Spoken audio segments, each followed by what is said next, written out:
There is no cultism in AJAYI University. None.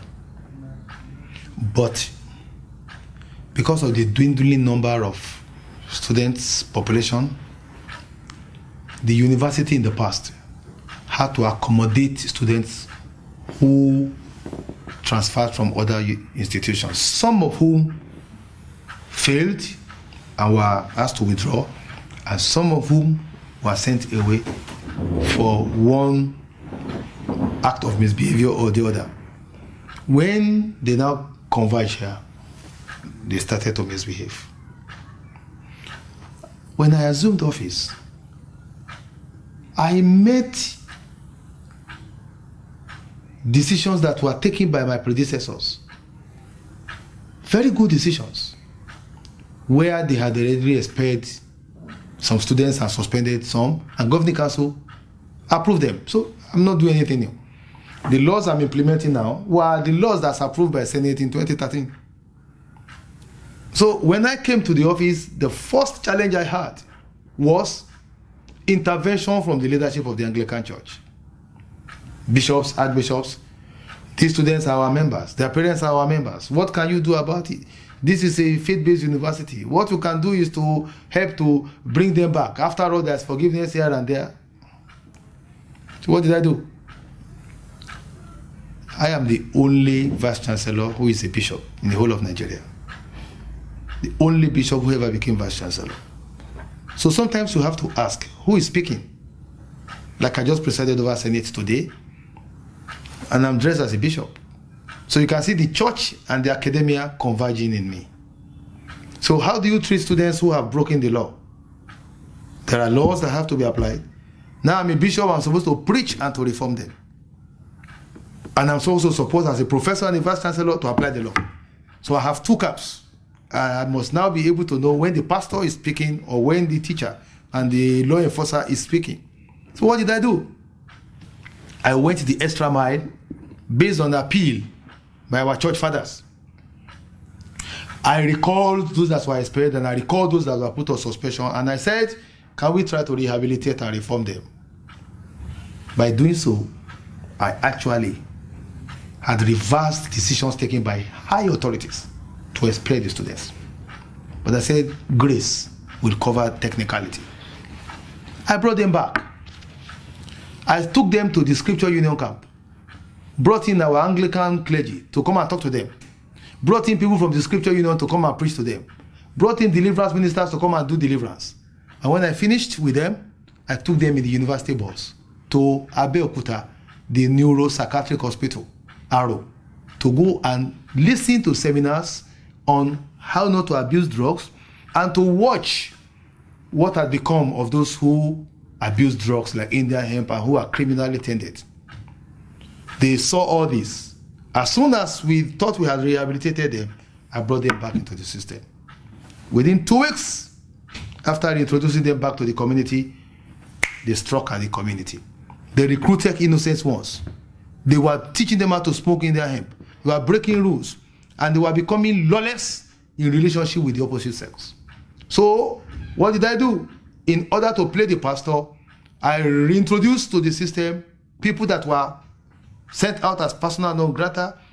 And by the time you think you want to be benevolent towards a criminal, you have to be mindful of those people who are innocent, whose parents have sent them here to come and study. They didn't send them here to be harassed, to be intimidated, to be bullied. We have to protect their interests. So what did I do? I had to put them on new trial, and based upon their violating rules again, they were sent out again. I made up my mind at that point in time that if there's a snake in the house, the approach is not to placate the snake, but to get it out so that it does not sting the other people. So we have rules and regulations. As the Vice Chancellor, my duty is to implement the rules and regulations, and where it says expulsion, so be it. Now our rule says after 7 p.m., male, female must not be seen together. I have to apply it. Our rule says there must be bed check when school closes at night. Everybody must be in their hostels. I have to implement that. But the students were clamoring for freedom. They said our rule says it is fully residential. Before I came to the office, Many students were jumping the fences. They were bribing their ways out of the campus, messing up in hotels and causing crime in the community. So we had a bad image in the community. So what did I do? I had to get them. I stopped the Okada riders from entering the campus. So people trafficking in Indian hemp were checkmated. I had to beef up the security, and we had to now use as examples those who broke the law. So not long ago, out of desire, seeking freedom and liberty, they had a choice in coming in here. And this is very important. When they go to Covenant University, where they're not even allowed to have telephone, if they are caught with phone or SIM card, they will be expelled. At Covenant University, some students didn't attend worship service. 200 of them were suspended. What has happened? Nothing. They will obey. When they go to Babcock University, they say you cannot eat meat because it's against their tradition. You must come to class on Sunday. They must be rebaptized. They submit themselves to all this, and our members are there. But when we are now saying, don't smoke in their hemp, you must not be found with the opposite sex at a particular period, you must not be found in town where you have not been given an exile, the parents want to go and lobby bishops and archbishops to come and intervene. If the bishops are not careful, they will destroy their university. So we need to know that we brought education to this country, and we must maintain our discipline. And justice is blind, so it's not respected of person. That is the situation. So not long ago, on one day, I was walking along the road, and I was called upon that there was some commotion in an hostel.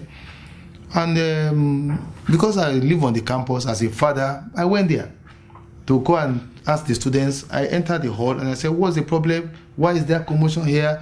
Your vice chancellor is here. Can you talk to me and tell me what is the problem so I can address them? While I was addressing them, students in the balcony took a bucket of water, poured it upon me and those who were addressing them. Now you poured water on the vice chancellor, a professor, and a bishop. I thought that is alarming enough. And when that happened, the security man asked me to leave. I said, no, they are my children, I will talk. So I insisted on addressing them. And I tried to bring it under control. As soon as that happened, I left. And I set up a committee that identified those students who were involved. And they were arraigned before the disciplinary committee.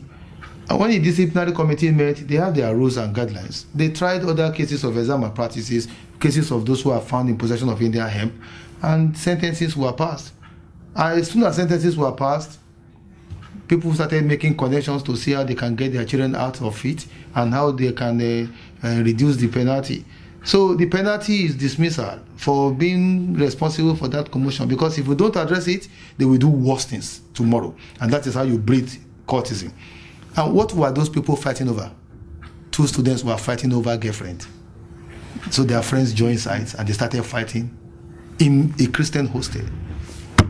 We will not tolerate that. That was what happened. But I've taken it as one of those things. And then our law permits them to appeal. They appealed the sentence, and the appeal was considered by a committee of counsel, headed by one of the justices.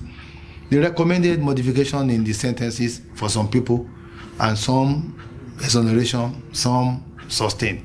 It came to counsel that has its superior power, and counsel took its decision.